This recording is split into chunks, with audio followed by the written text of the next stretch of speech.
Congressman Peter Meijer is a member of the House Foreign Affairs and Homeland Security Committees. Congressman, welcome to the show, and give us your take on this meeting and what it really means. Good morning. With both Secretary Austin and Secretary Blinken going to Kyiv, I think this was an overdue but very important thing for the U.S. to be able to show solidarity, show that we are not afraid of sending our officials there, and frankly, that we're not going to let Vladimir Putin dictate where the U.S. can and cannot go.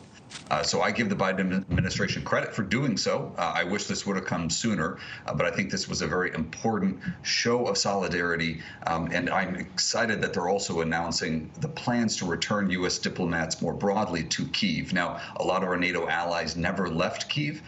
They did not let Putin scare them away, and we went to Poland, and I understand some of the safety concerns, but I think this is a very important, again, show that the U.S., we are a superpower in this world. We are not going to get pushed around, and we are going to go and support our Ukrainian allies and not let Putin dictate those terms. Our reporter Jennifer Griffin raised a very important question during the press conference with Secretaries Blinken and Austin. She says that there are photos that show that U.S. weapons are falling into the hands of Russian-backed forces in the Donbass. Really? Is there anything that we could be doing more to prevent this from happening? And I'd seen similar reports around some British NLAWs, the anti-tank and anti-armor weaponry. This is something that you have to try to work every day to prevent. In a fluid conflict, there's going to be a back and forth. Now, the important thing to remember is that the Ukrainians are fighting from a defensive position. So their main advantage is that they know the terrain. And if you are a defender, you have a far better ability to survive an onslaught if you are even on the weaponry. So some of this weaponry that the Russians are using is antiquated, but some U.S. or some Western aid that is given to the Ukrainian forces or those fighting against the Russians, that is not going to change the overall context of the battle if it shifts from one side to the other. The most important thing is that when the Ukrainians reach back and they need a piece of defensive armament, that they don't come up empty, that they have the support that they need. Because again, the Russians can easily get those supplies in across the borders, except for, we saw some attacks on the oil depots yesterday in interior parts of Russia. We also saw some train lines that have been disrupted, from the very early stages of the conflict, and then some additional train lines that looked to be sabotaged last night.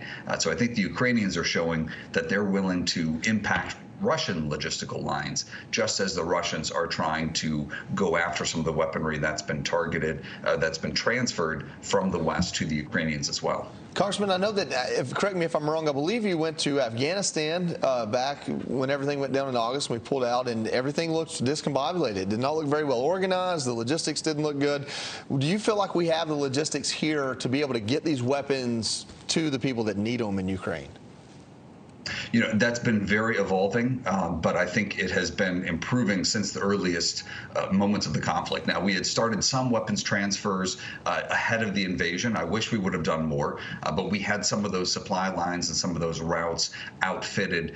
And frankly, this has been something we've been paying very close attention to since those very early stages, is how do you make sure that Putin isn't able to cut off those supply lines?